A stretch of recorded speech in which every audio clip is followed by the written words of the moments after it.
Hello, everyone, and welcome to the greatest podcast you've never heard of. That is, of course, the Josh Zodiac podcast, a podcast that has no agenda and no real script, as far as you know. This is the podcast that believes that either Naomi or Bianca Belair are the ones that attacked Jade Cargill on SmackDown last week. We'll get more into that later. This will be a special episode of the podcast as I will be doing my prediction and review of Survivor Series War Games, which is coming on later on this afternoon. That being said, it's going to be a full day of TV for me today because not only is War Games on today, but we also have a renewed rivalry between the University of Texas Longhorns and the Texas A&M Aggies is on a 13-year hiatus. Now they're back in the SEC, so now they're playing each other again. So chances are War Games will be on this side. Football game will be on this side once it starts. It doesn't start till like 5:30 or something like that. So War Games will be about an hour and a half in at that point. I'm assuming.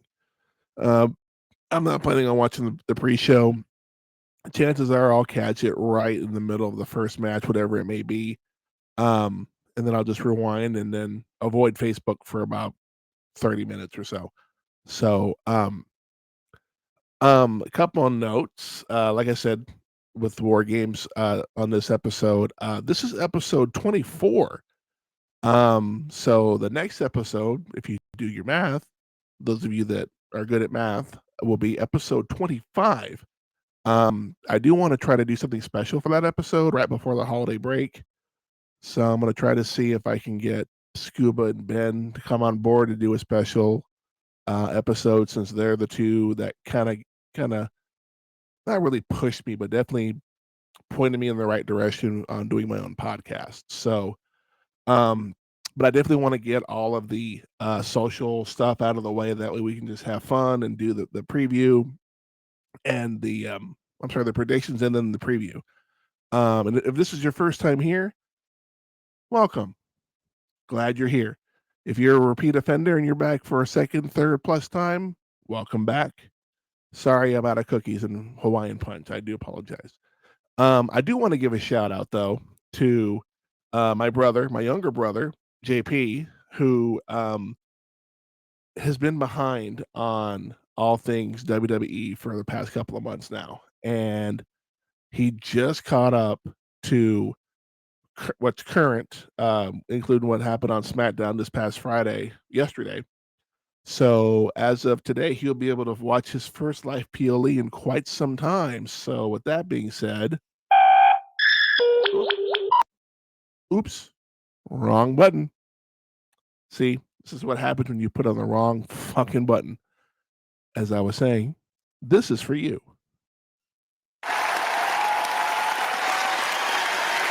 Yeah, I fucked up. I can already hear the WWE crowd chanting, "You fucked up, you fucked up." Yeah, fuck. That's all gravy. But if only my dipshit brother would catch up on Andor, then maybe, just maybe, we could talk about that. But he still has yet to watch Andor. So with that being said, yeah, yeah, boo. Or for me personally,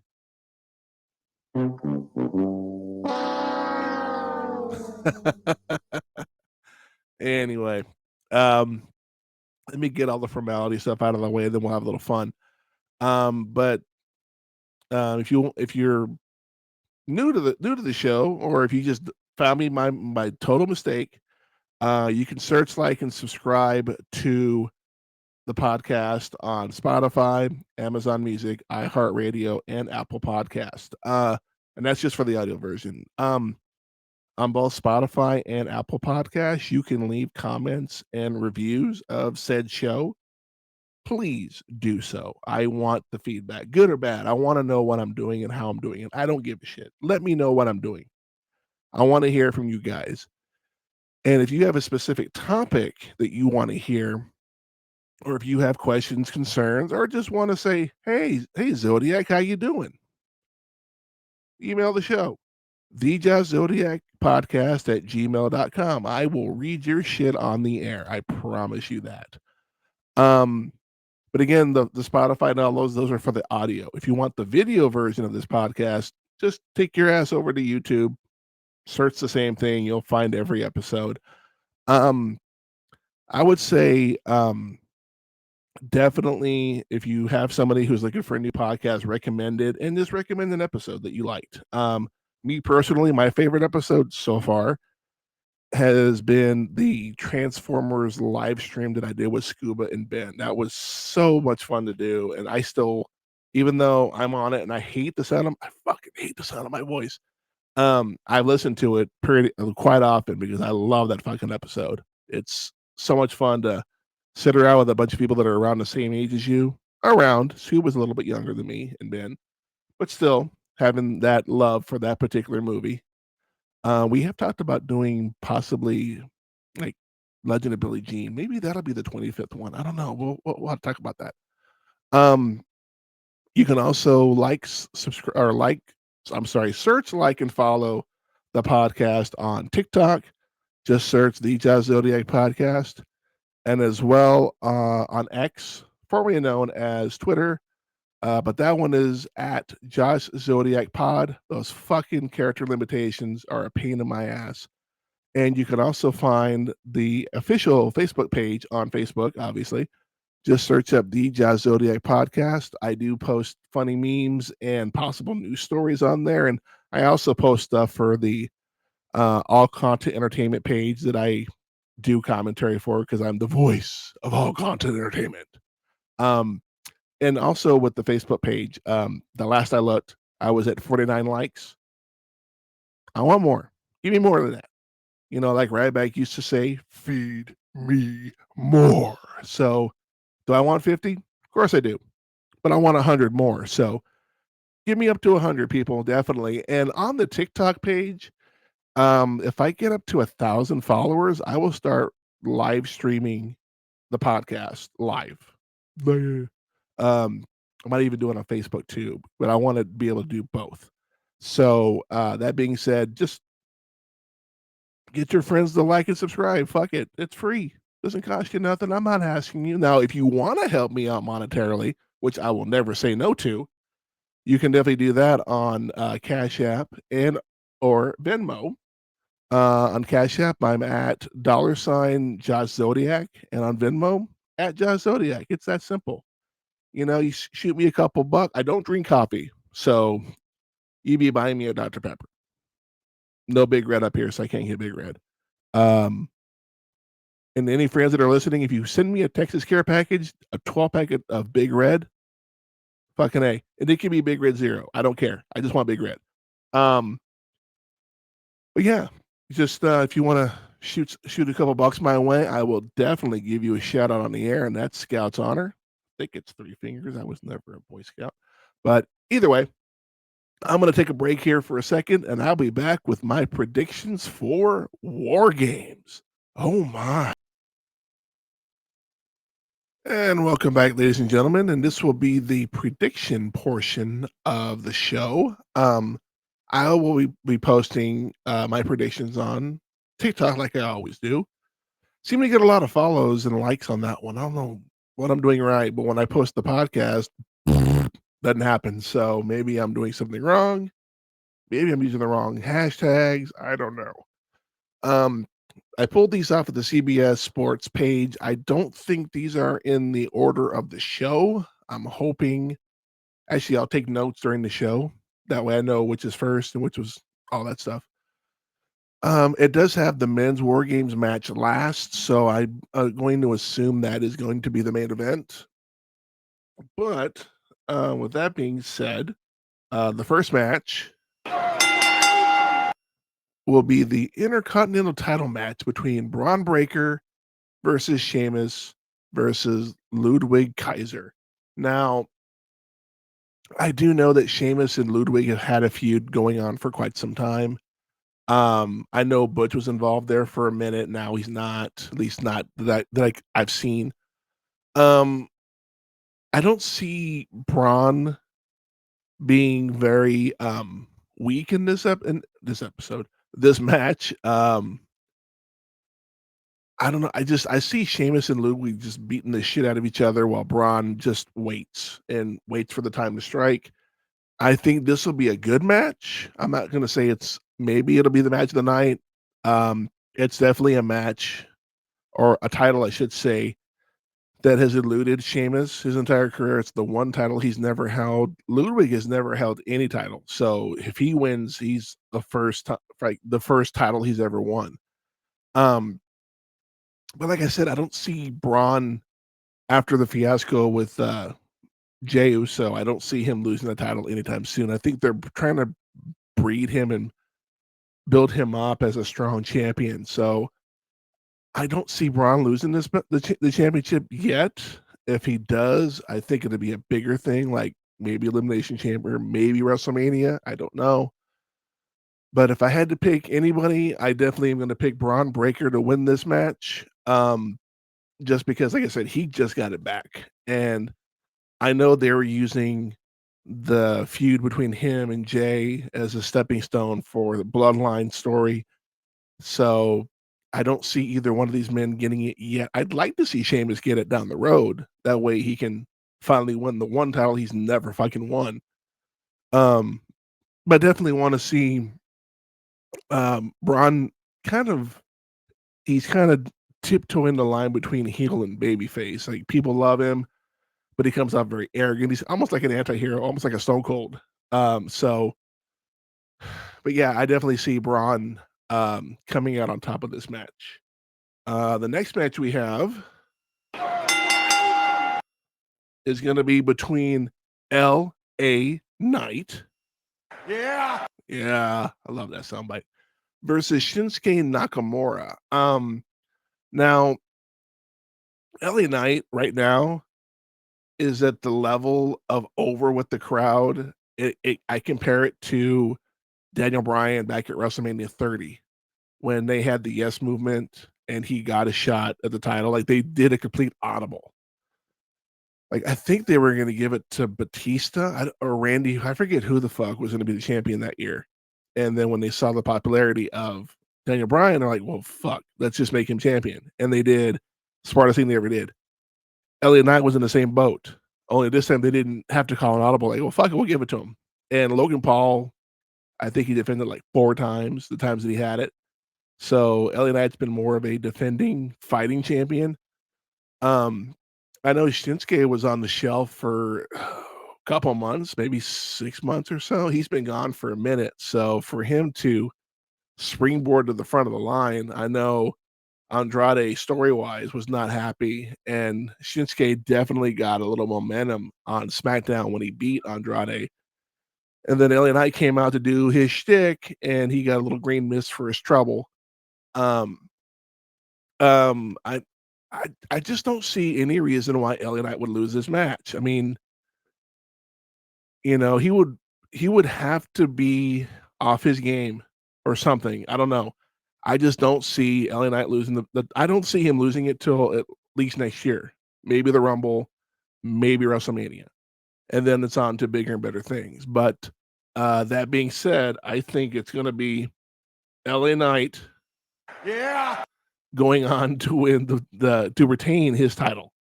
I don't see Shinsuke coming back. I don't see him winning. I don't. I just don't see it happening. But anyway, next match. We have the World Heavyweight title match between Gunther and Damian Priest. Now, for those that may or may not know, Damian Priest is who Gunther won the title from in the first place at SummerSlam when he won the King of the Ring. Damian has been dealing with the Judgment Day fallout the past couple of months, him and Rhea both. And I don't see that going away anytime soon. I know Finn Balor has had his own agenda, so to speak. I mean, I know in Judgment Day they're like there are no leaders, so Finn is pretty much doing whatever the fuck he wants, and no one's going to call him on it. That being said, I see Gunther going on a very not a Roman Reigns-esque title run, but I see more of his Intercontinental title run kind of if he holds it for more than a year, I won't be surprised by it. But Gunther is definitely coming off of that crown jewel loss against Cody, which shocked me. I thought for sure that Gunther would win that or there'd be some sort of outside interference. But Cody beat him clean, and I think Gunther's been kind of rattled by that because I think he's only lost 3 matches in the time he's been in WWE, and the 3 matches he lost, there were titles he lost. So, 'cause he held the European not the European, but the UK championship and, of course, the Intercontinental Championship. So and then, of course, he lost to Cody. So, that being said, I don't the only way I could see Gunther losing this match would probably be by DQ is if there's some sort of outside interference from, like, Dirty Dom or McDonough or somebody, I don't see in any scenario where Damian Priest comes out on top and wins this match. So, I'm gonna pick Gunther just because it makes sense, and he hasn't had the belt long. He's a strong fucking champion. He's a fucking brilliant fucking heel. So, I definitely see him going on and winning the match and retaining his title. Alright, now we're on to the women's War Games match. This one is interesting because we have Rhea Ripley, Bianca Belair, Bayley, Naomi, and Io Sky versus Liv Morgan, Nia Jax, Raquel Rodriguez, Tiffany Stratton, and Candice LeRae. Um, I'll come out and say it right now. Io Sky and Candice LeRae are kind of fifth wheels, although Io Sky has been one of those people that has done brilliant things um, when it comes to war games. Like she's done the trash can off the top of the cage type of thing. She's done some crazy shit. So and the fact that Bailey's there because Jade got attacked, I go back to what I said earlier. I think either Bianca or Naomi attacked her. I say that because I think it's either Naomi because Naomi has been kind of hanging out with them and she's been kind of the third wheel and she kind of wants to be up in the front, not in the back, because she's a former champion. So I see it as a jealousy thing, but I also see it jealousy with Bianca because Bianca is second fiddle to Jade because Jade is just a fucking powerhouse. I mean, she is just incredible at what she does. Um, and it's just one of those things where, you know,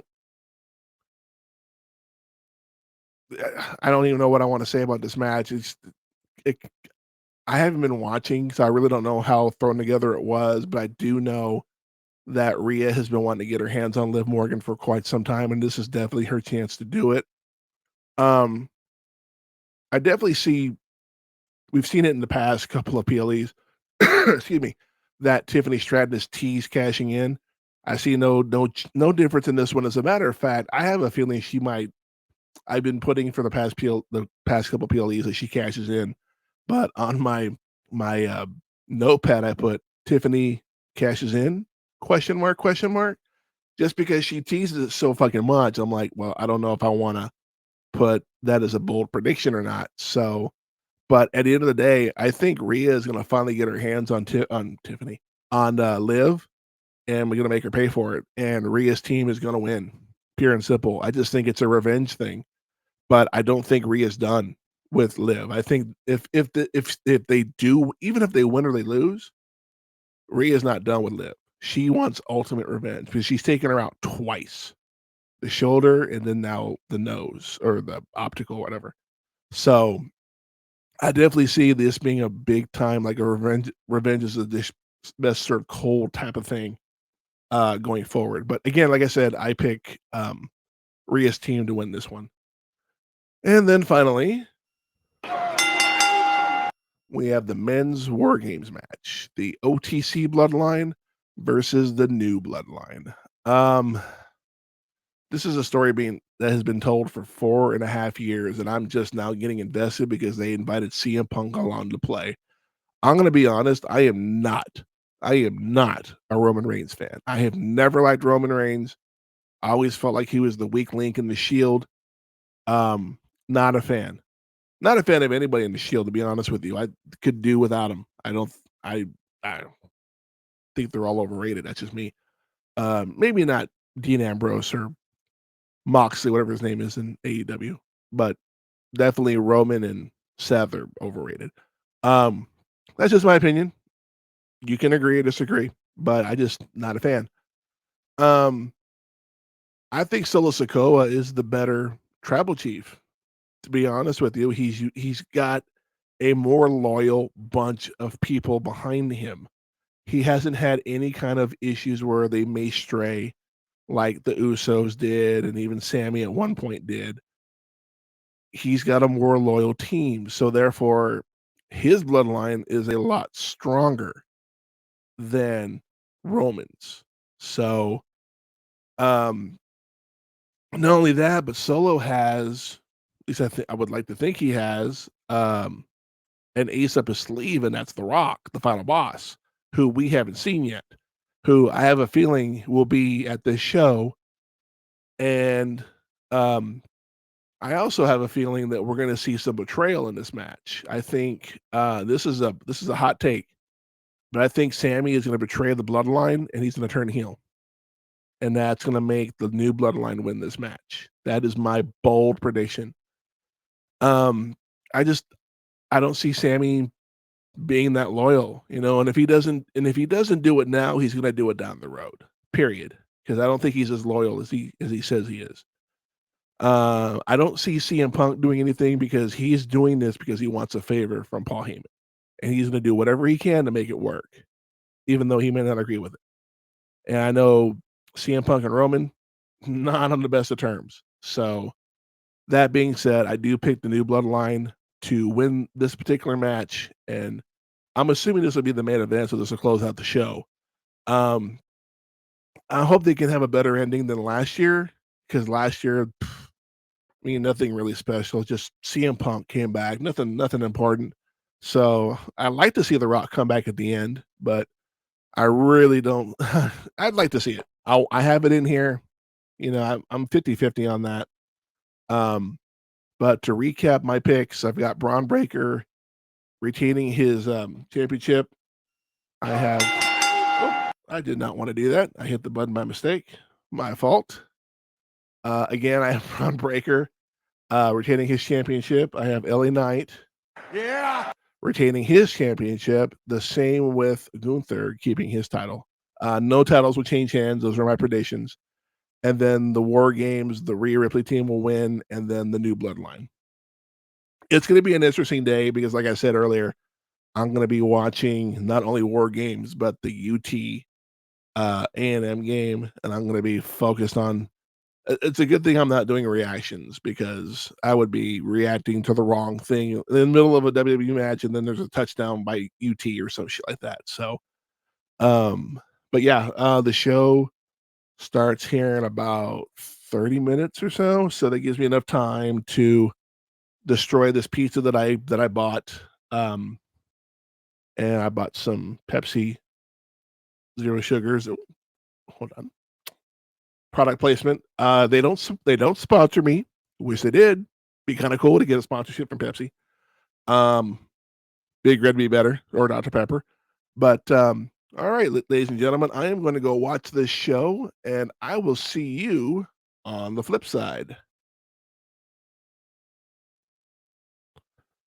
Wow. That's all I got to say is wow.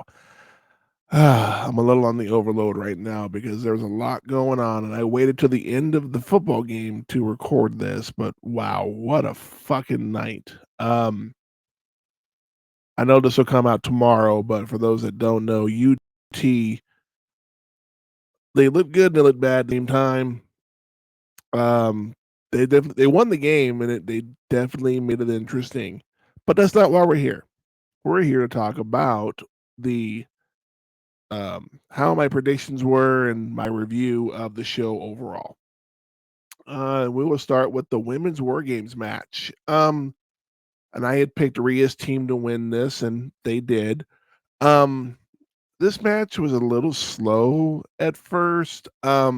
The one thing that I did pick up on is the chair shots that they were giving each other at the very beginning. They looked very, very weak. Like, I did not believe that there was any intent behind it. They looked like they were just barely just jabbing at each other. You definitely saw a difference in the men's war games. There's definitely some intent behind that. But I think I don't know, part of me just feels like the women were being too careful. Like they didn't want to hurt each other, but you're going to be in a match where there's weapons. You're going to get hurt. You're gonna take some bumps and some bruises. Trust me, I know. I've taken a couple of chair shots in all content, and they don't feel very good, but they pass. They go away. Once we got Rhea in the ring at the very end, um, that's when the match really picked up. Just there was a bunch of different spots. Tiffany did tease a cash in that she hid her briefcase in the trash can. She did tease it when both Liv and Nia were on the ground, and those are her teammates, might I add. And I forget who. Somebody was like, "What are you doing? What are you doing?" And then I believe it was Io Sky that just sprayed everybody with the fire extinguisher that was in there. Um, One thing I will know that Io Sky once again, she's become the was it was Kofi that used to do crazy things at the Rumble, like ways he would get out of the ring and then make his way back in without his feet touching. Io Sky has become that for the War Games, and it was no exception. She carried a trash can in, threw it at the top of the ring, and then put it on and threw it out as the match progressed. And funny enough, um, when she was doing that, Tiffany Stratton did the pretty. I think it was the moonsault that she did. I don't remember, but I'm pretty sure it was the moonsault or it was the swanton. I forget which one, but it was one of those. Um, but Rhea finally got her hands on Liv, and it wasn't pretty. And through all of the chaos of the fire extinguisher, Rhea was able to handcuff Raquel to the ring so she couldn't protect Liv, which was fucking brilliant storytelling. And Liv came out with this fucking crazy fucking mask, looked like the fucking devil with all this paint and shit off, which she ended up taking off halfway through the match. At the end of the day, Rhea did her, I think it's called the Riptide, onto a table, and that was it. Match is over. Liv was not going to get up from that. I don't see this ending anytime soon. Like I said before, apparently Io Sky is the number one contender for the title, so she's got a title shot coming up at Saturday Night Main Event, which is coming up in 2 weeks. Which Cody will also have a match against Kevin Owens, which is why he didn't have a match tonight, which is fine. I mean, like I said, this match started out kind of slow at first, and then it kind of picked up and it got really exciting pretty quickly. So if I had to give it a rating, I'd give it a B. It could have been better. Just those chair shots looked weak. I mean, like they weren't even trying. So definitely was not feeling that particular match at the beginning anyway. As it progressed, it got better and it got better. But yeah, I give that match a B. Then we move on to the U.S. title match between LA Knight and Shinsuke Nakamura. I'm shocked. 100% shocked. I honestly, I mean, according to the story, LA Knight was just not there 100%. He was not there mentally. He might have been rattled after what happened on SmackDown, which is fine. It happens. Shinsuke just looked all kinds of strong in this particular match. At the end of the day, Shinsuke was the better man, therefore he won the title. It's that simple. So Shinsuke Nakamura is your winner. I got that one wrong, and that's fine. I mean, we all knew he was going to lose the title eventually. So now he can go on to bigger and better things. I wouldn't mind seeing LA Knight taking down Cody Rhodes or even Gunther. I could see it happening. Never know. But yeah, LA Knight is so over with the crowd right now. There's nothing he can't do. So I'm actually hoping they have something good for him. I hope he doesn't just disappear in the back. like most people do. But yeah, got that one wrong. Shinsuke, new United States champion. Um, Next was the um Intercontinental Triple Threat match. Holy fuck. Match of the night. 100%. I this match, I mean, it's pretty close to the men's War Games match, and I'll get to that here in a minute. But this match was just fucking high octane from the very fucking beginning. Weapons got involved. There was some pretty close, almost 3 counts that happened. Um, and if you don't believe me, if you don't think wrestling is real, look at Sheamus's back. He took some shots with that shillelagh, like 100%. He got fucked up. But then again, Sheamus is very pale, so you're going to see everything that happens to him. Braun Breaker, dude, I swear to God, this dude's a fucking beast.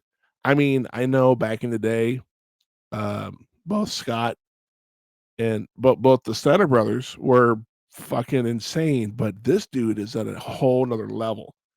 Um, I hope they don't wait too long after he loses his Intercontinental Championship for him to go for a main title because this dude is the future, 100%. As long as he doesn't get hurt, I think him and Gunther both could be a feud that we're waiting to see, and I would love to see that go down. But like I said, shit, Braun retains. I got that one right.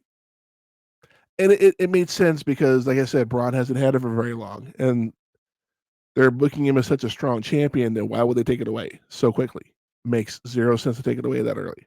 Um, Next, we had the World Heavyweight match between Gunther and Damian Priest. I know it was story, but Damian tweaked his shoulder early, and Gunther being the surgeon he in the ring that he is, he just worked on that shoulder the entire match, just beating the living snot out of Damian. And when Damian would get some offense, the shoulder would react. I can't pick him up. My shoulder's fucked up. This was a pretty damn good match too. For these, again, like I said, Gunther is the one that dethroned Damian after he cashed in on Drew McIntyre at WrestleMania. So I didn't see Gunther losing this match, but I knew there'd be interference. I just didn't think it'd be Finn Balor.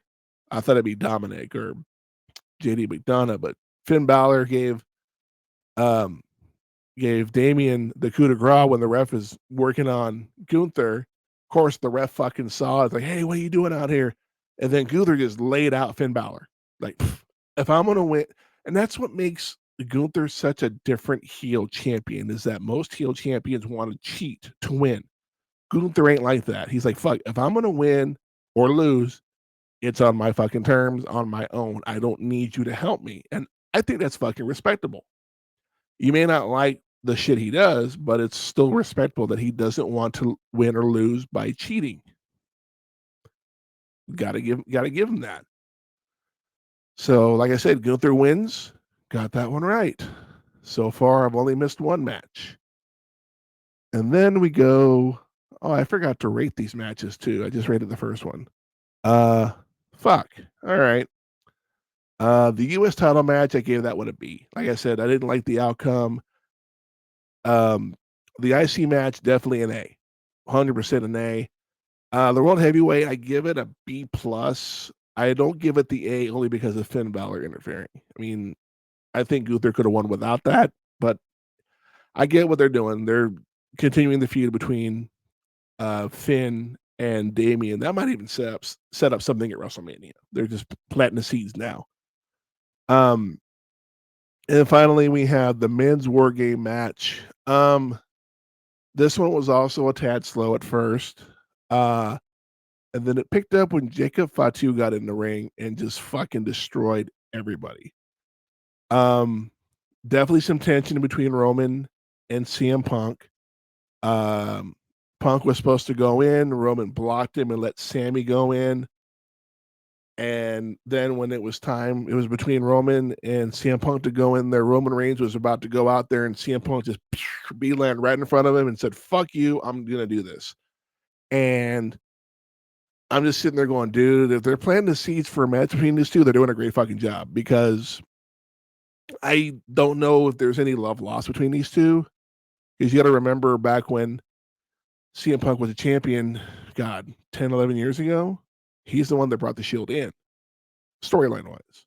And Roman was a part of that. So, again, I don't know if there's any love lost for real or if it's just kayfabe, but you could definitely tell there was some definite tension in the room with that. And then when they got all the members in the match and it started, oh my fucking God, all kinds of weapons, um, tables, all kinds of shit, to the point where there was one moment where Roman was going for a spear. Solo actually pushed Roman into CM Punk.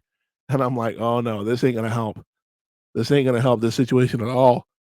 But they were able to resolve the issue. It got to a point where Solo was standing by himself. And I'm thinking, okay, this is the perfect time for The Rock to come out.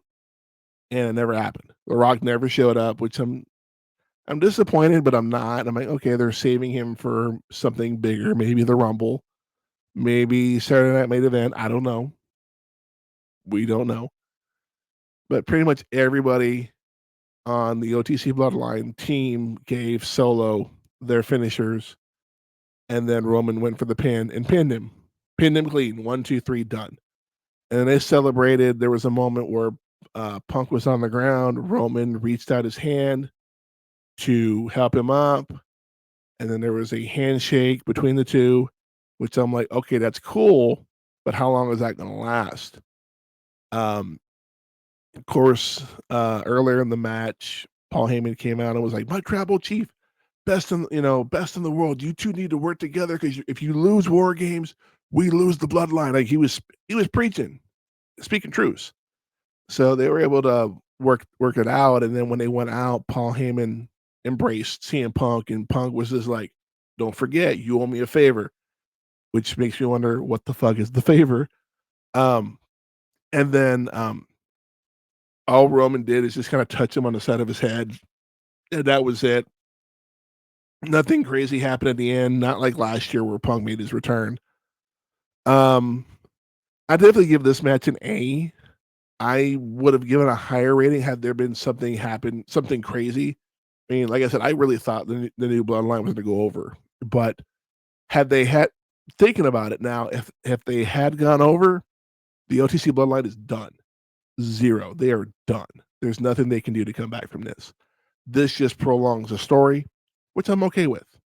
This story has got interesting now that CM Punk's involved, so I definitely will keep an eye on that. And all of my brave predictions did not happen. Rock was not there. Tiffany didn't cash in, although she teased it yet again. And then Sammy didn't portray the bloodline. I was actually disappointed in that because I really wanted to see that. Overall, I give the show a B plus. Like I said, it could have been better. I feel like the U.S. title match could have been better. It could have been worse, but it could have been better. And even that, the women's War Games match, like I said, they were a little stiff at the beginning. They loosened up as the match went on, but I don't know. They're definitely telling every match has a story behind it, and they're going forward. I just think that the women's War Game match was probably the weakest on the card. It's pretty close between that and the U.S. title. Not because LA Knight lost, but because I just wasn't as invested in the women's War Games match. It was a great match, don't get me wrong, but I think it's the weakest of the 5 matches that we saw.